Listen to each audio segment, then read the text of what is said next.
والآن مع وقفات في العزاء.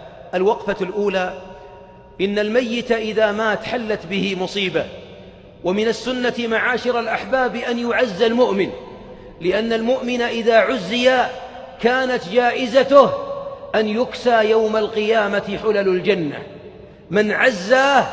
من عزى مسلما محتسبا كانت له كسوة في الجنة، وما ذاك معاشر الأخيار إلا لأن شعور المؤمن بمصاب إخوانه من أجل العبادات. لكن عندنا بعض الملاحظات على بعض من يعزى. الملاحظة الأولى: أن البعض منا في المقبرة إذا نقل الميت إلى المقبرة وأنزل إلى القبر انفض الناس عنه، أقرباؤه ذهبوا في خارج القبر وصفوا صفوف ينتظرون المعزين، وهذا ليس من السنة. السنة يا أهل الميت ما تنشغلون باللي يعزيكم في ختام قبره، بل بعضهم يعزي قبل قبره. ثم السنة أن تقفوا عند رأسه. أتدرون كم؟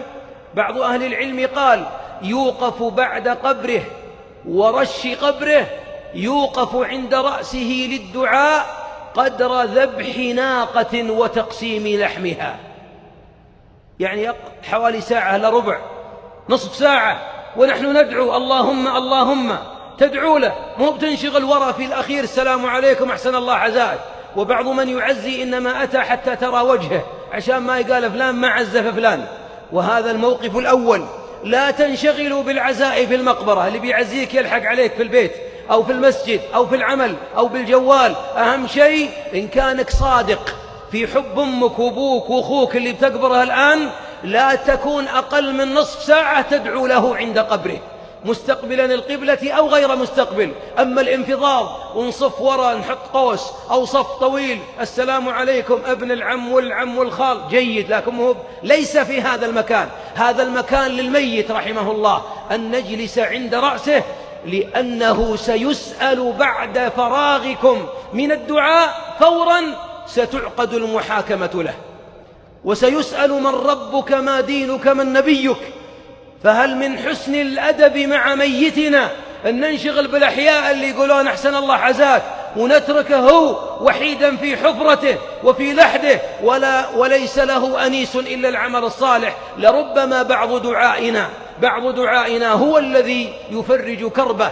أحدهم عندما قبر أمه ووضعها تحت في القبر ولحدها وقف عند رأسها وقال: يا رب هذه أمي أقبلت إليك وأنت أكرم الأكرمين، لو أقبلت علي وأنا ابنها لأكرمتها يا رب بكل ما أملك، وأنت الكريم الذي لا ترد السائلين، اللهم فأحسن ضيافتها وأكرمها بالجنة. فرآها في المنام بعد ليلة قالت: يا بني والله أدخلني الجنة بلا حساب لأنه الكريم ببركة دعوتك عندما وقفت على رأسي. فأكرموهم بالدعاء. الوقفة الثانية من العزاء أن بعضنا يتفرغ من أعماله ويترك وظيفته ويترك الدنيا كلها ويجلسون في بيت الأعمام وأبناؤهم والإخوان وأبناؤهم، ثم يجلب عليهم المفاطيح وكراسي الحفلات، حتى أن بعضنا في أيام العزاء لو ما تعرف أن هؤلاء عندهم عزاء ظننت أنها حفلة من الحفلات، قهاوي وقهوجي وطعام. من قال أن هذه السنة ألا يأكل في بيت الميت إلا أهل البيت فقط، زوجته وأطفاله وعياله، ونعطيهم طعام يكفيهم هم، مهب مفاطيح تمد. وبعضنا الآن في المقبرة والله أنتم ذبيحتكم، العشاء عندي، الناس الرجال ميت وهم يتعازمون في المقبرة، وهذا يحلف أنه يعشيهم القابلة وهذا يعشيهم. السنة قال الحبيب: اصنعوا لآل جعفر طعاما. آل جعفر طعاما، أسماء بنت عميس وعندها 4 أطفال، هؤلاء هم الذين يطعمون. وليس من السنة انقطاع الناس عن العمل ويجلس من الساعة 9 إلى 12 في الليل.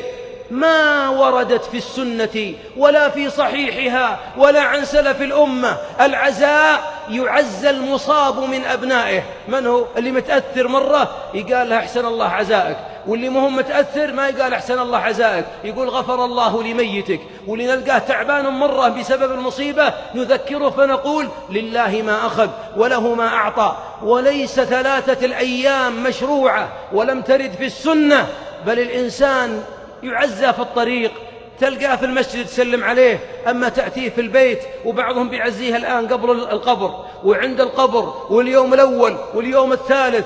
والمشكلة الثالثة في العزاء أن مجالس العزاء مجالس ضحك وصخب وغيبة ومعصية.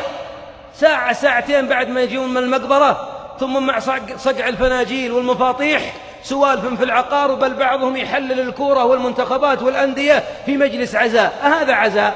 هذه مجالس معصية ليست مجالس طاعة، وهذه تؤذي الميت ما تنفع الميت. إن كانك صادق وبتدفع ذبيحتين عشانها مات، عطنا قيمتها 3000 ريال نحفر بها له بئر ولا نركب له برادة أو نتصدق على أيتام. هذا الحب للميت.